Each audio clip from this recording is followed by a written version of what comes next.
Welcome to the Wired Nerdy Podcast's Retro Game Reviews. Hi, my name is Doug, and today we're going to talk about a classic game that I've played for years and years and I keep going back to. This is also going to be the first installment into a three-part series of the Strike franchise. I will be covering Desert Strike, Soviet Strike, and Nuclear Strike, so make sure to come back. Now, I know for those keeping count, I'm skipping Urban Strike and Jungle Strike, but I never got to play those in my younger days, so they just don't hold that special place in my heart like these do. Desert Strike was developed by Electronic Arts in 1992. You know those guys. Love them or hate them, they have some amazing titles in their catalog, but they have a bad history of killing off some of the best game studios of the 90s and 2000s. I'm talking about Maxis, Westwood Studios, and Black Box, just to name a few. But that is a discussion for another show entirely. Desert Strike, in its amazing pixelated beauty, is a top-down shooter that puts players on intense helicopter missions in the Persian Gulf, putting you in control of a high-tech attack helicopter armed to the teeth. You are tasked with taking down an evil general and his army. The game is set in a fictional Middle Eastern desert and mixes a blend of action, strategy, and stealth. The controls can be confusing at first, but once you get the hang of it, flying the helicopter feels surprisingly fluid. You have your main weapon, a chain gun, along with Hydra rockets and Hellfire missiles to obliterate enemy tanks, bunkers, and armored vehicles. You also have a winch to rescue soldiers, pick up weapons, resources, and fuel.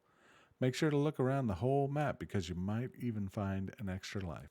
The action can get pretty hectic and you'll find yourself dodging incoming fire while trying to dish out damage. And speaking of damage, don't forget about that fuel. If you run low, you'll need to land, refuel, or find some scattered around the area, which adds an extra layer of tension to the excitement. I have too many memories of finishing all the missions, going back to my ship, and crashing just because I ran out of fuel. Don't let it happen to you. Resource management for your chopper is easily accessed through the Start menu.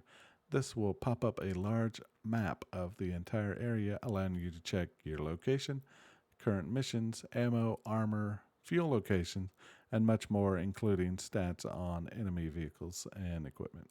One of the things I like about Desert Strike is the mission structure. You're not just charging in guns blazing. You need to carefully manage your resources, pick your battles, and make strategic decisions of how to enter an area. The mission maps are large and you can choose your path to approach each objective, meaning no two playthroughs are exactly the same. It's a nice balance of action and strategy that keeps you thinking. The enemies themselves are pretty relentless and you'll need to use your chopper's agility to avoid incoming missiles, enemy air patrols, and ground fire. Some of the more challenging parts of the game come from anti-aircraft batteries scattered throughout the map, so you want to make sure to take those out early or try to avoid them. Visually, Desert Strike is pretty impressive for its time. The desert landscapes look decent, and the explosions and vehicle animations give the game a nice sense of impact. The isometric view gives you a decent amount of control over your chopper, though it can be a little tricky at first to get used to that angle.